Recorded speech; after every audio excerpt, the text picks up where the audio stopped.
Assalamualaikum warahmatullahi wabarakatuh.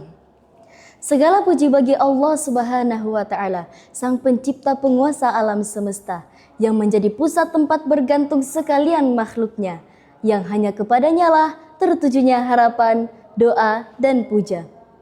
Seagung makna salawat dan sedalam makna salam, semoga tetap terabadikan beliau, revolusioner akbar dan Nabiullah akhiruz zaman, Nabi Muhammad sallallahu alaihi wasallam. Beliaulah salah satunya manusia yang telah berhasil merombak era dekadensi moral menuju era perbaikan etika dengan adanya ad-dinul Islam, yakni agama Allah yang hak. Hadirin yang dirahmati oleh Allah Subhanahu wa Ta'ala. Ibadah puasa adalah sekolah kejujuran yang paling nyata bagi umat muslim. Tidak ada yang benar-benar tahu apakah kita sedang berpuasa atau tidak saat kita sedang sendirian. Nilai kejujuran inilah yang harus kita bawa ke dalam berbagai aspek kehidupan, baik itu dalam dunia perkuliahan, pekerjaan, maupun interaksi sosial harian. Kejujuran merupakan bentuk iman dan takwa yang sesungguhnya. Untuk bisa menghasilkan perubahan yang berkualitas, kita bisa menerapkan prinsip ibadah binafsika, yaitu memulai segala kebaikan dari diri kita sendiri. Menunggu orang lain untuk berubah terlebih dahulu hanya akan membuang waktu.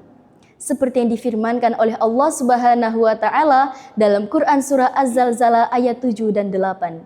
Bismillahirrahmanirrahim. Faman ya'mal mithqala dzarratin khairan yarah. Wa may ya'mal mithqala dzarratin syarran yarah. Barang siapa yang mengerjakan kebaikan seberat zarah pun, niscaya dia akan melihat balasannya. Dan barang siapa yang mengerjakan kejahatan seberat zarah pun, niscaya dia akan melihat balasannya pula. Hadirin rahimakumullah. Langkah-langkah praktis yang bisa kita lakukan agar kita bisa menerapkan kebaikan walaupun kecil adalah: yang pertama, segerakan niat baik. Jangan menunda rencana baik yang sudah terlintas di dalam hati. Yang kedua, mulai dari hal sederhana. Lakukan kebaikan kecil seperti menyebarkan energi positif atau membantu orang sekitar. Dan yang terakhir adalah konsistensi sekarang juga.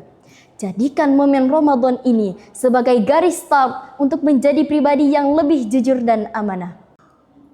Jika setiap pemuda mampu menerapkan kejujuran mulai dari dirinya sendiri, maka berbagai krisis sosial di sekitar kita akan lebih mudah teratasi. Jadi, mari kita jadikan kejujuran bukan hanya sebagai slogan, melainkan sebagai gaya hidup yang melekat dalam identitas diri kita sebagai muslim yang moderat dan berintegritas. Demikian yang dapat saya sampaikan. Akhirul kalam. Assalamualaikum warahmatullahi wabarakatuh.